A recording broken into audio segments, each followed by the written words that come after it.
আসসালামু আলাইকুম প্রিয় দর্শক, কাছে এবং দূরে যে যেখান থেকে আমার এই ভিডিওটি দেখছেন, আশা করছি সকলে অনেক অনেক ভালো আছেন।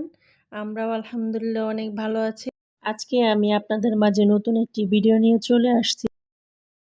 ড্রেসটি আমি নেভি ব্লু কাপড়ের উপর করেছি। এই কাপড়টি হচ্ছে প্রাইড কাপড় এবং সুন্দরী সুতা দিয়ে কাজটি করা। এখানে আমি লাল সুতা আর লেমন কালার সুতা ব্যবহার করেছি। এটা হচ্ছে জামাটার সামনের পার্টটা এভাবে আমি ডিজাইন করে নিয়েছি। ছিটা ছিটা ফুল আর পাতা দিয়ে ফুলের মাঝখানে ডলার বসানো আছে। এখন আমি জামাটার ব্যাক পার্ট দেখিয়ে দিচ্ছি। জামাটা লম্বা হবে 48 ইঞ্চি আর এটা হচ্ছে হাতার অংশ। হাতাটাও লম্বা হবে 22 ইঞ্চি। এটা হচ্ছে 2 পিস। এখন আমি ওড়নাটা দেখিয়ে দিচ্ছি। এটা হচ্ছে ওড়না। ওড়নার চারপাশে এভাবে লাল কাপড় দিয়ে পাইপিং করে দিয়েছি।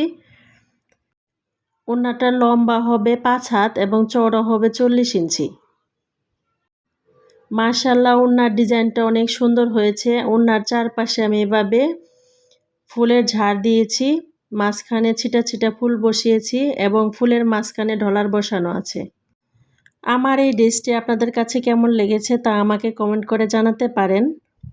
আর যদি ভালো লেগে থাকে তাহলে প্লিজ আমার চ্যানেলটি সাবস্ক্রাইব করে রাখবেন এবং পাশে থাকার বেল বাটনটি অন করে দেবেন। আর যারা অলরেডি করে রেখেছেন তাদেরকে অসংখ্য ধন্যবাদ। আসসালামু আলাইকুম, আল্লাহ হাফেজ।